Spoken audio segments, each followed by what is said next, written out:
नमस्कार, आप देख रहे हैं देवभूमि। मैं हूं आपके साथ उन्नति भटनागर। बुलेटिन का आगाज रुड़की से बड़ी खबर के साथ, जहां प्रदेश के कई शहरों और ग्रामीण क्षेत्रों में महसूस हुए भूकंप के झटके।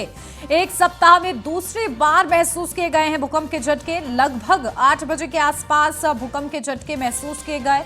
भूकंप की तीव्रता 5.5 बताई जा रही है। भूकंप के कारण लोगों में दहशत का माहौल बना हुआ है। तो भूकंप की तीव्रता 5.5 बताई जा रही है। भूकंप के कारण लोगों में दहशत का माहौल है। तो देखिए, एक में दूसरी बार उत्तराखंड में भूकंप के झटके महसूस किए गए हैं, जिसकी वजह से लोगों में दहशत का माहौल है। और जिस वक्त ये भूकंप के झटके महसूस किए गए, लोग अपने घरों और दफ्तरों से बाहर निकल आए और देखिए सुरक्षित स्थान पर रहे। लेकिन फिलहाल कोई जनहानि की खबर नहीं सामने आई है। लगभग 8 बजे के आसपास भूकंप के झटके महसूस किए गए। इसी की वजह से लोगों में दहशत का माहौल है। और चलिए, हमारे संवाददाता सुनील पटेल हमारे साथ जुड़ गए रुड़की से। सुनील, क्या जानकारी? देखिए, भूकंप के झटके महसूस किए गए हैं, क्या स्थिति बनी हुई है? जी देखिए, बिल्कुल आपको बताऊं, जिस तरीके से देखा जाए तो एक सप्ताह के अंदर 2 बार ये भूकंप के झटके महसूस किए गए हैं उत्तराखंड के अंदर। और जो बीती रात का जो मामला है, लगभग 8 बजे के आसपास जो भूकंप के झटके देखे गए थे, जिसको देखते हुए लोगों को अंदर दहशत का माहौल देखने को मिल रहा था। और जो लोग जो है अपने घरों से बाहर आकर खड़े हो गए थे, जब देखा गया कि कुछ पंखे हैं या फिर जो पानी के गिलास है वो ऐसे दिखाई दे रहे थे, जिसको देखते देखा जाए तो जो भूकंप के झटके हैं उससे कोई जनहानि तो नहीं हुई है। लेकिन जिस तरह से देखा जाए तो एक सप्ताह के अंदर 2 बार ये भूकंप के झटके आना एक गलत संदेश भी हो सकता है। क्योंकि अगर देखा जाए तो जिस तरह से भूकंप के झटके आ रहे हैं, तो फिलहाल जो इसकी तीव्रता नापी गई है वो 5.5 नापी गई है। लेकिन हो सकता है कि अगर ज्यादा तीव्रता से अगर भूकंप के झटके आते हैं तो इससे कोई जनहानि का नुकसान भी हो सकता है। जी बिल्कुल। और देखिए, एक हफ्ते में दूसरी बार ये भूकंप आया है सुनील। कहीं ना कहीं लोगों की अगर मानसिक स्थिति की बात करें तो लोग दहशत में रहते हैं भूकंप की वजह से। और क्योंकि उत्तराखंड ऐसी जगह है जहां पर कई आपदाएं देखिए प्राकृतिक आती है, इसकी वजह से लोगों में पहले ही दहशत रहती है।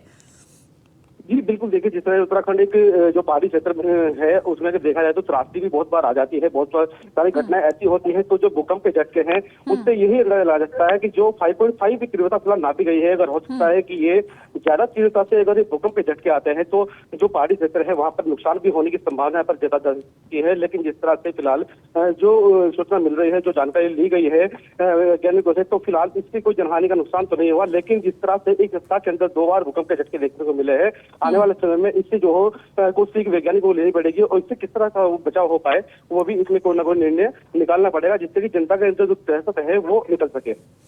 बिल्कुल। और देखिए, किस तरीके से लगातार ये जो झटके महसूस किए गए हैं उससे कहीं ना कहीं दहशत बनी हुई है। बहुत शुक्रिया सुनील आपका तमाम जानकारी के लिए।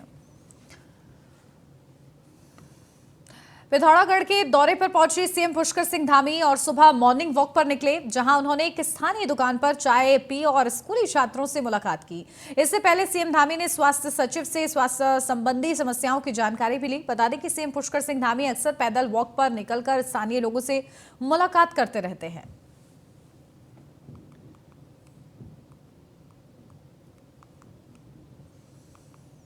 लक्सर के बसेड़ी खादर गांव डेंगू का नया हॉटस्पॉट बनता जा रहा है। बसेड़ी में डेंगू से 4 लोगों की मौत हो चुकी है।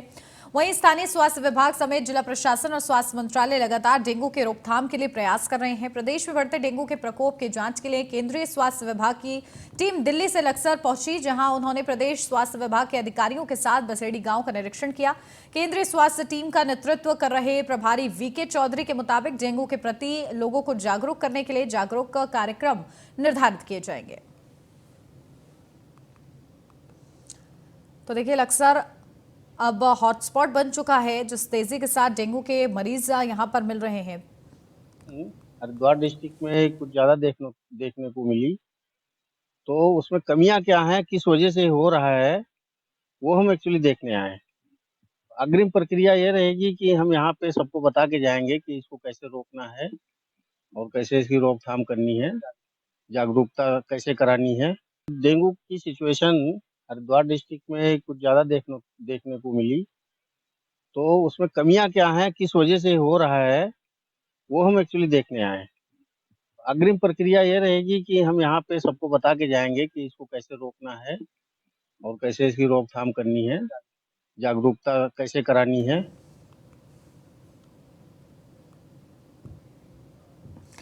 अपडेट लेते हैं, हमारे संवाददाता AK गोस्वामी हमारे साथ जुड़ गए हैं। AK, क्या जानकारी? देखिए, लगातार हॉटस्पॉट बनता जा रहा है लक्सर, और टीम आई और टीम ने किस तरीके से जांच की, फिलहाल क्या कुछ पता लगा है? वहां पर 4 लोगों की डेंगू से मौत हुई है, वजह क्या निकलकर सामने आ रही है? जी बिल्कुल उन्नति। दरअसल लक्सर का स्थानीय स्वास्थ्य विभाग हो, जिला स्तर का प्रशासन हो या फिर राज्य सरकार हो, तीनों द्वारा इसकी गंभीरता से जो है इसका उपचार और कैंप लगा करके इस पे जो है गंभीरता पूर्वक ध्यान दिया जा रहा है। लेकिन अब मामला इतना बढ़ चुका है क्योंकि 4 लोगों की मौत की पुष्टि स्वास्थ्य विभाग द्वारा की जा चुकी है, डेंगू के कारण उनकी पुष्टि की गई है। तो मामला इतना गंभीर है कि ये मामला जो है तूल पकड़ता हुआ भारत सरकार की दहलीज तक जा पहुंचा, जिसके बाद भारत सरकार ने केंद्रीय स्वास्थ्य मंत्रालय को इससे संबंध में जो है निर्देशित किया है और उनके द्वारा एक टीम जो है, एक दल जो है, विशेष दल तैयार कर गठित करते हुए उसको मौके पर भेजा गया, जिनके द्वारा यह जांच की जा रही है कि आखिरकार डेंगू के लार्वा और इसकी जो जड़ है वो कहाँ है। तो इसमें जो गांव के मौके पर जो टीम पहुंची थी उनके द्वारा जो है राज्य और जिला स्तर के अधिकारियों को भी मौके पर तलब किया गया था और उन्हें एक आवश्यक दिशा निर्देश जारी करते हुए यह कहा गया है कि गांव के प्रत्येक घर में छत हो, आंगन हो, बाग बगीचे हो, खेत खलिहान हो, तो बारीकी से कंगाला जाए। उनको यह जानना उनके लिए महत्वपूर्ण था कि डेंगू का लार्वा आखिरकार किस कारण से पनप रहा है और लोगों के बीच एक जन जागरूकता कार्यक्रम चला करके, स्वास्थ्य कैंप लगा करके और उपचार पर भी इसमें विशेष ध्यान दिया जा रहा है। उन्नति बिल्कुल, और देखिए, बेहद ही ज्यादा सतर्कता बरतने की जरूरत है और साफ सफाई का भी विशेष ख्याल रखा जाए, ये भी जरूरत है। बहुत शुक्रिया अमित आपका जानकारी के लिए। देहरादून से अब खबर, जहां प्रदेश सरकार के खिलाफ कांग्रेस का प्रदर्शन। कांग्रेस ने सरकार पर महिलाओं के उत्पीड़न का आरोप लगाया है। सुलेखा आत्महत्या मामले पर जांच की मांग की है। सीएम आवास के सर्वेंट रूम में सुलेखा ने आत्महत्या की थी। कांग्रेस ने प्रदेश की कानून व्यवस्था पर सवाल खड़े किए हैं। तो देखिए, कांग्रेस ने सरकार पर महिलाओं के उत्पीड़न का आरोप लगाया है। सुलेखा आत्महत्या मामले पर जांच की मांग की है। तो देखिए, सर्वेंट क्वार्टर में सुलेखा ने आत्महत्या की थी सीएम आवास के, और ऐसे में उसकी जांच की मांग की जा रही है। और लगातार कांग्रेस ये आरोप लगा रही है कि सरकार जो है महिलाओं का उत्पीड़न करने वाली ये सरकार है। प्रदेश सरकार के खिलाफ इसी के चलते लगातार प्रदर्शन कर रही है कांग्रेस पार्टी। बड़े आरोप लगाए जा रहे हैं। साथ ही साथ सुलेखा हत्याकांड के जो पूरा मामला है, इसको इन्वेस्टिगेट करने की भी कहीं ना कहीं मांग कांग्रेस पार्टी की तरफ से की जा रही है। कानून व्यवस्था पर बड़े सवाल कांग्रेस पार्टी खड़ी कर रही है। प्रदर्शन के दौरान की ये तस्वीरें हैं, कांग्रेस पार्टी किस तरीके से हल्ला बोल कर रही है, इस पूरे मुद्दे को लेकर प्रदेश सरकार को घेर रही है।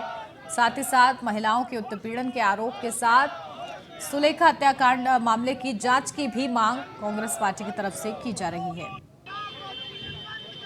अपडेट लेते हैं, हमारे संवाददाता शाहबाज हमारे साथ जुड़ गए हैं। शाहबाज, क्या जानकारी? देखिए, कांग्रेस पार्टी बड़ा मुद्दा उठा रही है, आरोप लगा रही है, साथ ही साथ सुलेखा हत्याकांड का खुलासा हो और पूरी जांच हो, इसकी भी मांग की जा रही है। जी, राजधानी देहरादून में सरकार का पुतला फूका। सरकार के खिलाफ कांग्रेस पार्टी कार्यकर्ताओं ने नारेबाजी भी की और साथ ही उनका कहना है कि राजधानी देहरादून में एक युवती के फांसी लगाकर आत्महत्या कर ली। इस पूरे मामले की न्यायिक जांच होनी चाहिए। कांग्रेस पार्टी महिलाओं के खिलाफ हो रहे मामले को लेकर सख्त रुख अख्तियार करना चाहिए सरकार को। बिल्कुल, और देखिए, इसके लिए कहां प्रदर्शन कर रही है और ये प्रदर्शन कब तक चलेगा, इसको लेकर क्या कहना है कांग्रेस पार्टी का? ये प्रदर्शन आज देहरादून में करा गया और कई पार्टी मुख्यालयों में पार्टी करा गया है। कांग्रेस के द्वारा भारत जोड़ो यात्रा भी की जा रही है। बिल्कुल, बहुत शुक्रिया शाहबाज आपका।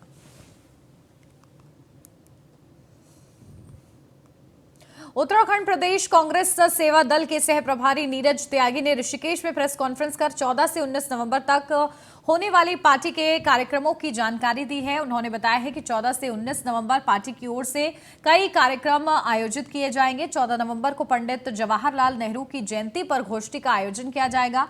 15 नवंबर को अंकिता भंडारी और किरण मामले में कांग्रेस हस्ताक्षर अभियान चलाएगी, जबकि 16 नवंबर को कांग्रेस पूरे विधानसभा क्षेत्र में तिरंगा रैली निकालकर कांग्रेस की उपलब्धियां और बीजेपी सरकार की खामियां गिनवाएगी। इसके अलावा 19 नवंबर को पूर्व प्रधानमंत्री इंदिरा गांधी की जयंती पर तिरंगा रैली का आयोजन किया जाएगा।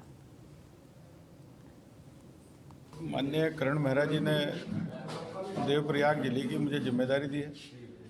14 तारीख से 19 नवंबर तक नेहरू जी की जयंती से और श्रीमती इंदिरा गांधी जी की जयंती तक हमने भारत जोड़ो यात्रा को ध्यान में रखते हुए राहुल जी के निर्देशन और समर्थन में हम इस प्रदेश में कार्यक्रम चलाएंगे 6 दिन के लिए। और उसमें सर्वप्रथम 14 तारीख को नेहरू जी की जब जयंती है, उस दिन नेहरू जी के बारे में हम गोष्ठी करेंगे। नेहरू जी की जो विचारधारा थी, नेहरू जी के जो कार्य थे, जो थी इस देश के प्रति, उन्हें अपने कार्यकर्ताओं को बताएंगे और कार्यकर्ता हमारे घर घर जाके नेहरू जी की उपलब्धियों को बताने का कार्य करेंगे। माननीय मसूरी नगर पालिका प्रशासन द्वारा मसूरी क्रिकिंग पेट्रोल पंप के पास अवैध रूप से वेंडर जोन के नाम पर 20 दुकानों का निर्माण कराया गया, जिसे अब जिला अधिकारी के आदेश पर हटाने का कार्य शुरू कर दिया गया है। अवैध वेंडर जोन के नाम पर बनी दुकानों को बचाने के लिए प्रधानमंत्री नरेंद्र मोदी के नाम का प्रयोग किया गया था और इसे पीएम वेंडर जोन योजना का नाम दिया गया था। साथ ही दुकानों पर पीएम मोदी की फोटो लगे बोर्ड भी लगाए गए थे, लेकिन जब मामले का खुलासा हुआ तो जिलाधिकारी की ओर से फौरन इस पर कार्रवाई शुरू कर दी गई। वहीं इस मामले की जानकारी मिलते ही निर्माण स्थल पर कार्यकर्ताओं के साथ पहुंचे बीजेपी मंडल अध्यक्ष पीएम मोदी की उल्टी फोटो देख भड़क गए और पालिका प्रशासन की कड़े शब्दों में निंदा करते हुए मसूरी कोतवाली में शिकायत दर्ज कराई। देखिए, सबसे पहली बात तो ये है कि जो वहाँ पर स्ट्रीट वेंडर जोन जो बनाया जा रहा था, जो अवैध था, उस पर प्रधानमंत्री का बोर्ड लगाना ही पहले ही गलत था। लेकिन उसके बाद भी आपने लगाया और आपने उसको हटाया, तो हटाने के बाद आपको उसको कहीं ना कहीं सम्मानजनक और कहीं सुरक्षित स्थान पर रखना चाहिए था। वहाँ पर देखा गया कि बोर्ड जो है उल्टा है और प्रधानमंत्री की फोटो उल्टी है। ये खाली एक यशस्वी प्रधानमंत्री जी का अपमान नहीं है, ये देश का अपमान है, ये 125 करोड़ जनता का अपमान है। देखिए, सबसे पहली बात तो ये है कि जो वहाँ पर स्ट्रीट वेंडर जोन जो बनाया जा रहा था, जो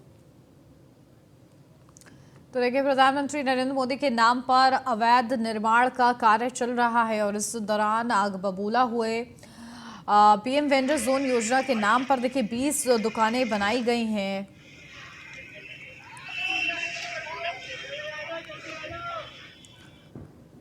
लालकुआ नगर पंचायत की अधिशासी अधिकारी राहुल सिंह के नेतृत्व में शहर के वार्डों में सफाई अभियान चलाया गया। साथ ही लोगों को स्वच्छता के प्रति जागरूक करते उनसे खुले में कूड़ा न डालने की अपील की गई और सफाई से होने वाले लाभ बताए गए। बता दें कि स्वच्छता अभियान के दौरान डेंगू से बचाव के लिए फॉगिंग और एंटी लार्वा का छिड़काव भी किया गया।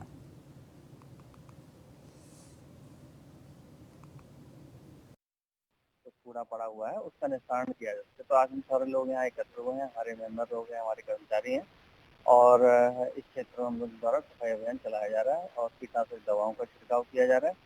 और हमारा प्रयास यही रहेगा कि हम शहर को वर्तमान में, जैसा आप जान रहे हैं, डेंगू का सीजन भी चल रहा है, माननीय उच्च न्यायालय द्वारा भी लगातार इस संबंध में निगरानी की जा रही है।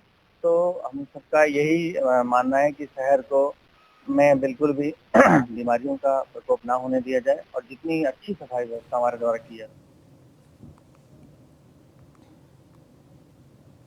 मसूरी में भवन निर्माण मजदूर संघ की आम सभा आयोजित की गई, जिसमें सर्वसम्मति से राकेश ठाकुर को अध्यक्ष और सुधीर डोभाल को महामंत्री चुना गया। इस मौके पर मसूरी भवन निर्माण मजदूर संघ के सदस्यों ने नवनियुक्त कार्यकारिणी अध्यक्ष और महासचिव का फूल मालाओं से स्वागत किया। नवनियुक्त अध्यक्ष राकेश ठाकुर ने सभी का आभार जताया और संघ द्वारा दी गई जिम्मेदारी और निर्माण से जुड़े लोगों और मजदूरों के विकास के लिए काम करने का भरोसा दिलाया। देखिए, जिस तरह से आप जानते हैं कि देश में मजदूरों की हालत काफ़ी समय से ठीक नहीं थी, वैसे ही हाल मसूरी में भी था और मसूरी में काफ़ी मजदूरों की जो मांगे विगत लंबे समय से जो लंबित रही है, उस पर हम प्रयास करेंगे कि सरकार द्वारा, क्योंकि सरकार, भाजपा सरकार मजदूरों के लिए प्रतिबद्ध है और उनके भलाई के लिए, उनके डेवलपमेंट के लिए हमेशा आगे रहती है। और देखिए, रुड़की के मंगलौर स्थित पिरगड़ी मोहल्ले में एक किसान के घर की छत पर रखे पुराल में अचानक आग लगने से इलाके में हड़कंप मच गया। देखते ही देखते आग ने विकराल रूप ले लिया। गनीमत रही कि हादसे में किसी के जानमाल का कोई नुकसान नहीं हुआ। तो वहीं हादसे की सूचना मिलते ही मौके पर पहुंची फायर ब्रिगेड की गाड़ियों ने कड़ी मशक्कत के बाद आग पर काबू पाया। खबरों की माने तो बिजली के खंभे से निकली चिंगारी के कारण पुराल में आग लगी।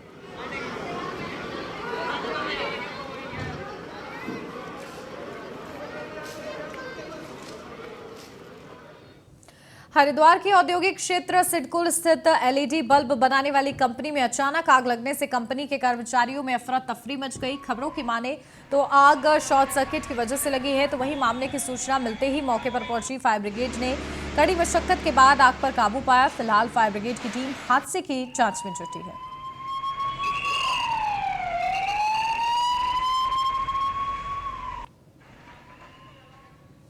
अल्मोड़ा के सोबन सिंह जीना विश्वविद्यालय के इतिहास विभाग में 2 दिवसीय सेमिनार का आयोजन किया गया। इस कार्यक्रम में भारत के स्वतंत्रता संग्राम में योगदान देने वाले उत्तराखंड के स्वतंत्रता सेनानियों और उनके परिजनों को सम्मानित किया गया। सेमिनार के आयोजक प्रोफेसर बीटीएस नेगी ने बताया कि सेमिनार का उद्देश्य स्वतंत्रता सेनानियों के बारे में एक संग्रह तैयार कर उनके नाम इतिहास में दर्ज करना है, ताकि आने वाली पीढ़ियों के उनसे प्रेरणा मिल सके।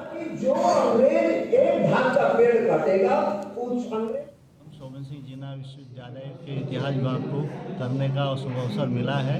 उसी के सिलसिले में ये 2 दिवसीय राष्ट्रीय संगोष्ठी का आयोजन किया गया है और इसका मुख्य विषय है भारत के स्वतंत्रता संग्राम में उत्तराखंड का योगदान। ये विषय इसलिए चुना गया है कि बहुत सारे हमारे गांव-गांव में इतने स्वतंत्रता सेनानी हैं जिनके बारे में हम नहीं जानते, हमारे लोग नहीं जानते, इवन शोधार्थी नहीं जानते।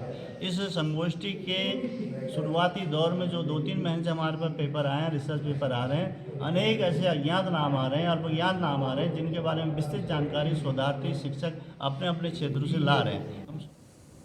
देहरादून एसटीएफ टीम ने दिल्ली एनसीआर के जाने माने गैंगस्टर रणदीप भाटी गिरोह के 3 सदस्यों को गिरफ्तार करने में सफलता हासिल की है। मामले की जानकारी देते हुए एसटीएफ ने बताया कि तीनों आरोपी किसी बड़ी वारदात को अंजाम देने के फिराक में देहरादून आए थे। आरोपियों के पास से पिस्टल, तमंचे और भारी मात्रा में कारतूस बरामद हुए।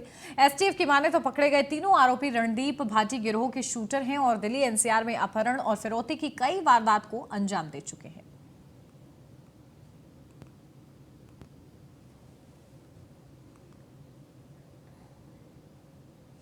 अखिल भारतीय युवा गुर्जर महासभा के प्रदेश महासचिव व खानपुर विधायक उमेश कुमार के प्रतिनिधि रजत पवार ने कुछ लोगों पर जान से मारने की धमकी देने का आरोप लगाया है।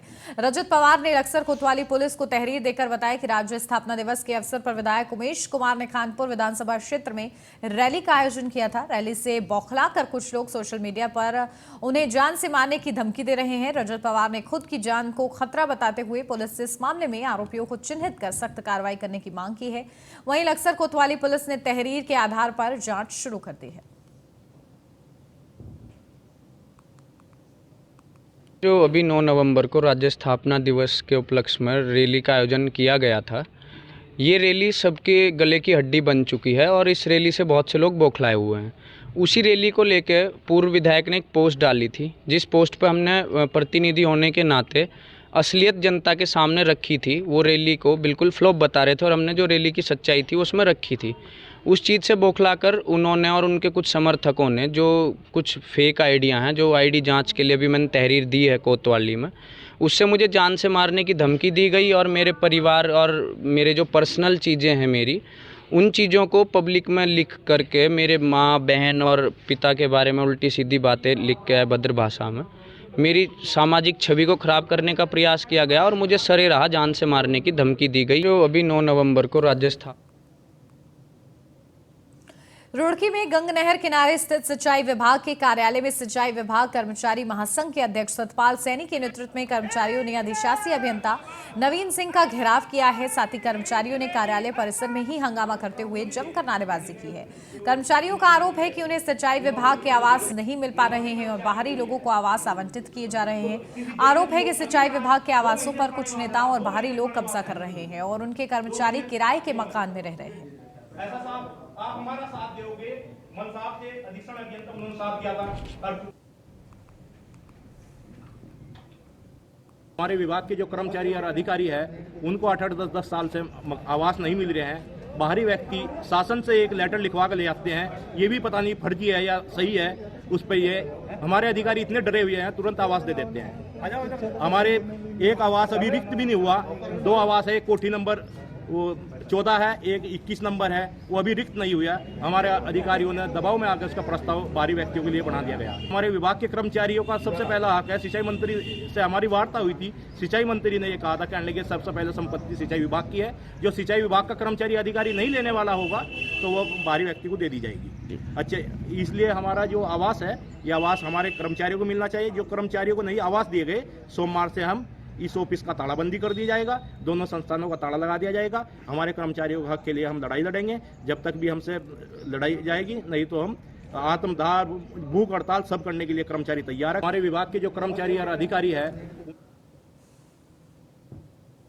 हाईकोर्ट नैनीताल में राष्ट्रीय लोक अदालत का आयोजन हाईकोर्ट लीगल सर्विस कमेटी द्वारा किया गया। इस लोक अदालत में मुख्यतः श्रम कानून संबंधी केस, अपराधी संबंधी केस, वैवाहिक मतभेद के और मिसलेनियस के केसों में सुनवाई हुई। न्यायमूर्ति शरद शर्मा व न्यायमूर्ति रविंद्र मेठाणी ने पारिवारिक, आपराधिक, एक्सीडेंट, इंश्योरेंस, संपत्ति विवाद और वैवाहिक मसलों समेत अन्य वादों का निस्तारण किया। फ़ायदा जो है, जो छोटे मुकदमे हैं, छोटे कीमत के हैं, उनको सहमति के तौर पे डिसाइड करते हैं ताकि जो अदालत का जो प्रेशर है वर्कलोड का और जो लिटिगेंट्स की समस्याएं हैं वो पूरी हो सके। मेन मकसद इसका ये है कि सामूहिक तौर पे बैठ कर के समझौते के तौर पे किसी भी विवाद को निपटारा करना ताकि वो अदालत की लंबी प्रक्रिया से बच सके। फ़ायदा जो है, जो छोटे मुकदमे हैं, छोटे लालकुआं पंतनगर पालिका प्रशासन द्वारा कराए जा रहे कार्य पर अखिल भारतीय सफाई मजदूर कांग्रेस के कार्यकर्ताओं ने नाराजगी व्यक्त की है। उन्होंने पालिका प्रशासन पर मनमानी करने का आरोप लगाया है।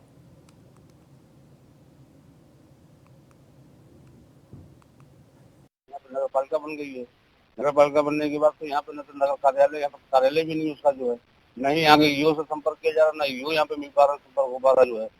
शासन से स्वीकृति मिली है यहाँ पे कर्मचारियों को, और कर्मचारियों को रखने के लिए, सफाई कर्मचारियों को रखने के लिए, पर्यावरण मित्रों को रखने के लिए स्वीकृति मिल चुकी है। किसको रखा है यहाँ पे ईओ ने, किसको नहीं रखा है, क्या काम कराया जा रहा है, क्या नहीं कराया जा रहा है, किसी प्रकार की कोई यहाँ पे जानकारी नहीं मिल पा रही हम लोगों को जो है।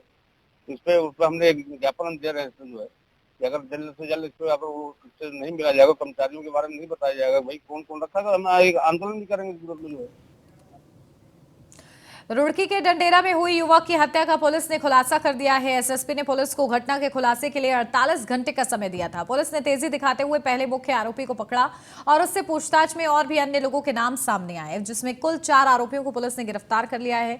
हत्या का खुलासा करते हुए एसएसपी ने बताया है कि पुरानी रंजिश के चलते युवक की हत्या की गई थी। इस संबंध में और जानकारी की गई तो पता चला कि एक शादाब व्यक्ति के साथ वो कुछ दिनों से गया हुआ था और टूर में भी उसका विवाद था। इस पर पुलिस टीमों ने अपनी छानबीन की और इसके बाद 3 लोग को इसमें राउंड अप किया, जिनसे पूछताछ किया। पता चला कि शादाब द्वारा इसमें उसको ले जाकर हत्या की गई थी। जो पुराने कोई विवाद था उसके कारण जो छोटे मोटे विवाद होते उसमें की गई।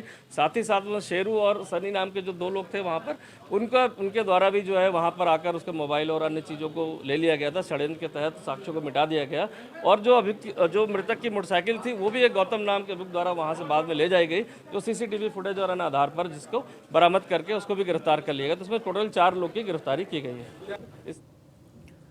रुड़की के कान्हापुर क्षेत्र में खेत में तमंचा लहराने वाले और फायरिंग करने वाले एक आरोपी को पुलिस ने गिरफ्तार कर लिया है। आरोपी के पास से 2 जिंदा कारतूस और एक तमंचा भी बरामद किए गए हैं।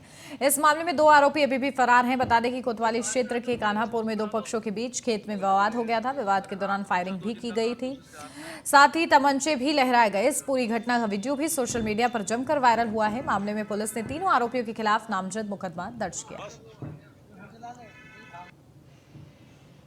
कान्हापुर में हुए घटनाक्रम के संबंध में आज एक अभियुक्त विशारद की गिरफ्तारी की गई है और उससे एक अवैध तमंचा बरामद किया गया है, जिस संबंध में शस्त्र अधिनियम का अभियोग अलग से पंजीकृत किया गया है। सर, इसमें कितने लोग कितने गिरफ्तारी हुए? अभी इस संबंध में अन्य जो भी वांछित अभियुक्त हैं उन सभी की गिरफ्तारी के लिए प्रयास जारी है। सर, किस तरीके से मामले किसमें गिरफ्तार किया था, उनसे बरामद हुआ? इसमें एक भूमि संबंधी विवाद में एक पक्ष के द्वारा अवैध अस्त्रों का प्रयोग किया गया था। इसी आधार पर अभियोग पंजीकृत किया गया था अंतर्गत धारा 307 आईपीसी 323, 504, 506 और आज उसी संबंध में इस अभियुक्त विशारद की गिरफ्तारी की गई है। साथ ही अन्य अभियुक्तों की गिरफ्तारी हेतु प्रयास जारी है। और इसी के साथ इस बुलेटिन में फिलहाल बस इतना ही। खबरों का सिलसिला आगे भी जारी है। आप बने रहिए न्यूज़ 1 इंडिया के साथ।